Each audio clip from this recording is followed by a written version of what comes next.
अस्सलाम वालेकुम जी। आज का लेक्चर हमारे पास थर्मोडायनेमिक टेम्परेचर स्केल या इसे हम एब्सोल्यूट थर्मोडायनेमिक टेम्परेचर स्केल भी कहते हैं। तो ये क्या होता है, किस से इसको ड्राइव किया जाता है, इसकी बेसिक अप्रोच कहाँ से ली जाती है, क्या ये बन भी सकता है, रियल है, आइडियल है और क्या इसकी लिमिटेशन भी है कोई।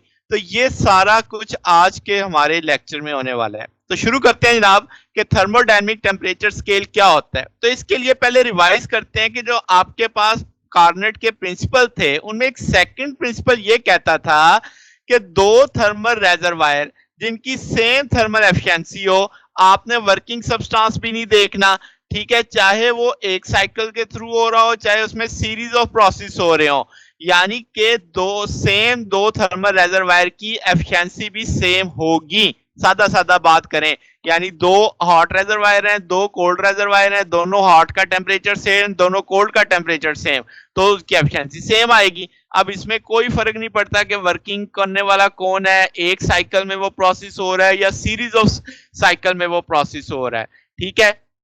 तो ये जो थर्मल एफिशिएंसी है, अब मुझे पता लग गया ये इंडिपेंडेंट है वर्किंग सब्सटेंस से, उसके प्रोसेस से, ठीक है। तो हम कहेंगे इसकी वैल्यू जो एफिशिएंसी की है वो सिर्फ और सिर्फ रेजरवायर्स के नेचर पे डिपेंड कर रही है, यानी उनके टेम्परेचर में जितना फर्क होगा उतना हीट ट्रांसफर को धिक्का मिलेगा, यानी एक बहुत ज्यादा हाई एक बहुत ज्यादा लो, तो उतनी ज्यादा हीट फ्लो करेगी फ्रॉम हाई टू लो।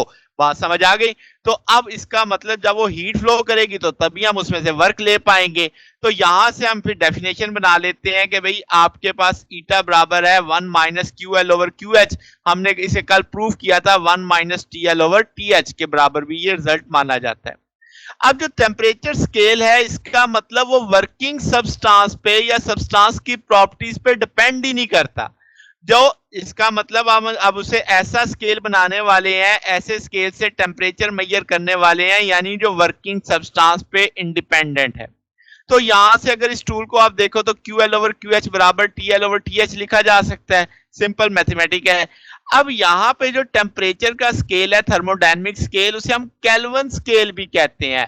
और इस केल्विन स्केल के जो टेम्परेचर होते हैं उनको एब्सोल्यूट टेम्परेचर कहा जाता है, और वो जीरो से लेकर कहां तक होते हैं, इंफिनिटी तक होते हैं।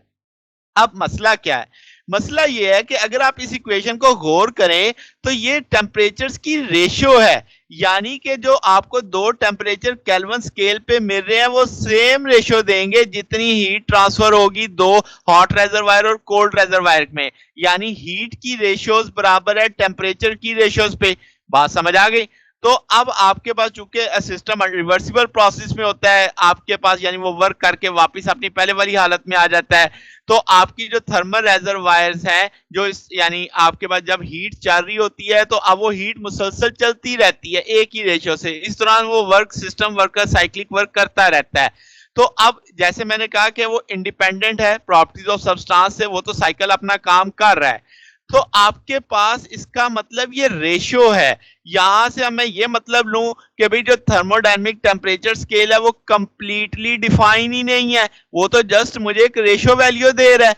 जैसे आपने इस इक्वेशन में जैसे मैंने कहा Q L over Q H बराबर है T L over T H के।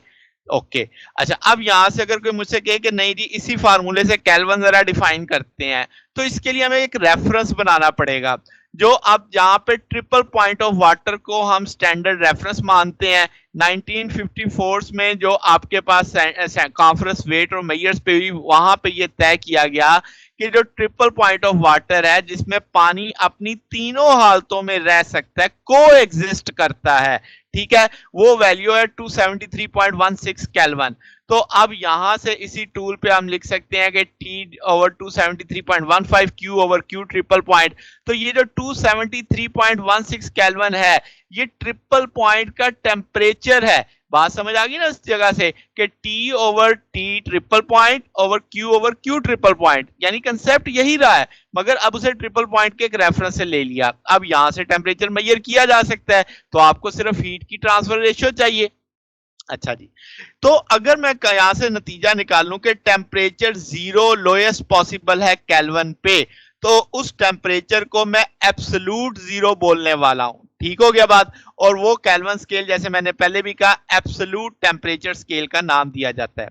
अगर मैं कहूं कि यहां से 1 केल्विन डिफाइन किया जाए तो 1/273 जो आपके पास है आप टेम्परेचर का इंटरवल जो 0 ट्रिपल पॉइंट के बीच में है, वो चीज 1 केल्विन कहलाएगी। यानी केल्विन का मैग्नीट्यूड कितना होगा। इसका मतलब ये हुआ कि एब्सोल्यूट जीरो से और ट्रिपल पॉइंट ऑफ टेम्परेचर के बीच में आपने डिवीजन की 1/273.16 वाली जो डिवीजन है, यानी 1/273वां हिस्सा, वो चीज क्या कहलाएगी, 1 केल्विन कहलाएगी।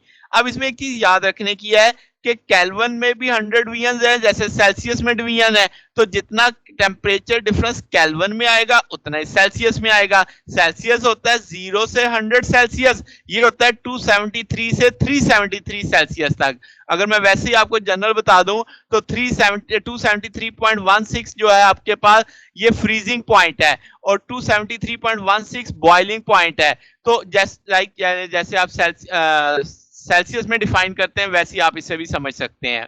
मगर केल्विन की रीडिंग सेल्सियस की रीडिंग से 273.15 डिग्री चेंज होती है। जैसे यहाँ पे आप एक रिलेशन देख सकते हैं कि सेल्सियस की वैल्यू आपको मिलेगी जब आप केल्विन में से 273.15 माइनस कर देंगे तो वो सेल्सियस वाला आंसर मिल जाएगा आपको।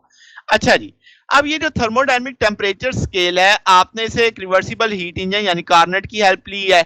अब ये मुमकिन नहीं है ना ये प्रैक्टिकल है, तो इसका मतलब ये हुआ कि अब आपके पास जो एब्सोल्यूट टेम्परेचर मेजर किया जाता है, जो आप करते हैं, वो दूसरे किसी की हेल्प से मदद किया जाता है। जैसे constant volume ideal gas thermometer है जिसमें आप एक्सट्रापोलेशन टेक्निक यूज करते हैं, यानी जिसमें पानी ऐसा एक सिस्टम बनाते हैं जिसमें पानी अपनी तीनों स्टेट में कायम रह सकता है, तो वहां से फिर रेफरेंस लेके आप रीडिंग हीट की ट्रांसफर को मेजर करते हैं। अच्छा जी, अब इसकी लिमिटेशन क्या है। लिमिटेशन बड़ी एक इंटरेस्टिंग सा कंसेप्ट है कि सेकंड लॉ हमें बताता है कि आपके पास ऐसा मुमकिन नहीं है कि जीरो हीट रिजेक्शन हो, यानी हीट का रिजेक्ट होना तो लाजिम है, ठीक है, उसके बगैर तो सेकंड लॉ आपका चलेगा ही नहीं। यानी ये आपके पास आप उसे जीरो अचीव नहीं कर सकते, लिमिट अप्रोच कर सकते हैं। अच्छा, अब इसका मतलब क्या जो मैं कहना चाह रहा हूं कि अगर आपकी हीट रिजेक्टेड जीरो हो गई तो इसका मतलब जो टेम्परेचर ऑफ हीट रिजेक्शन था वो भी क्या हो जाएगा, जीरो हो जाएगा। तो इसका मतलब ये हुआ कि एक डेफिनेट जीरो तो स्केल के अंदर आ गया क्योंकि टेम्परेचर जीरो पे आ रहा है, मगर अगर टेम्परेचर जीरो पे आ गया, हीट रिजेक्शन जीरो हो गई जो कि सेकंड लॉ की वायलेशन हो गई। तो बात समझ आई। इसका मतलब अब आपके पास यहां से जो अटेनेबल वैल्यू है एब्सोल्यूट टेम्परेचर पे वो ग्रेटर देन जीरो होगी, क्योंकि जैसे ही आप टेम्परेचर जीरो करोगे हीट रिजेक्शन आपके जो इंजन है वो जीरो हो गई, वो तो आपके पास लॉ के मुखालिफ चली गई।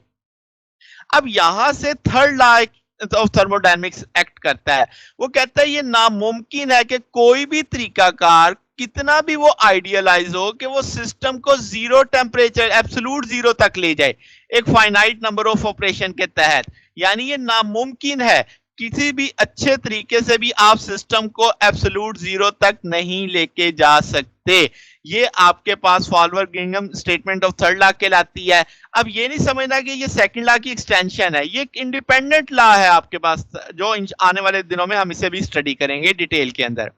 तो ये हमारा आज का टॉपिक था। आपने देखा कि थर्मोडायनेमिक स्केल क्या होता है, थर्मोडायनेमिक स्केल में टेम्परेचर मेजरमेंट कैसे होते हैं, 1 केल्विन कैसे डिफाइन किया जाता है, सेल्सियस के साथ इसका ताल्लुक क्या है। फिर हमने देखा कि इटसेल्फ तो ये नहीं है, इसकी हेल्प लेते हैं किसी दूसरे थर्मामीटर की जिसकी मदद से आप वैसी कंडीशन बना लेते हैं। फिर हमने देखा कि जीरो जो एब्सोल्यूट जीरो है वो हासिल नहीं किया जा सकता क्योंकि वो सेकंड लॉ की वायलेशन मानी जाएगी। ठीक हो गया जनाब। तो ये हमारा आज का टॉपिक था। अगर आपको इसमें कोई बात पूछनी हो, कोई डाउट हो तो नीचे कमेंट्स में पूछ सकते हैं। वीडियो अच्छी लगी हो तो वीडियो को लाइक कीजिएगा, दोस्तों के साथ शेयर कीजिएगा, चैनल को भी सब्सक्राइब कर दीजिएगा।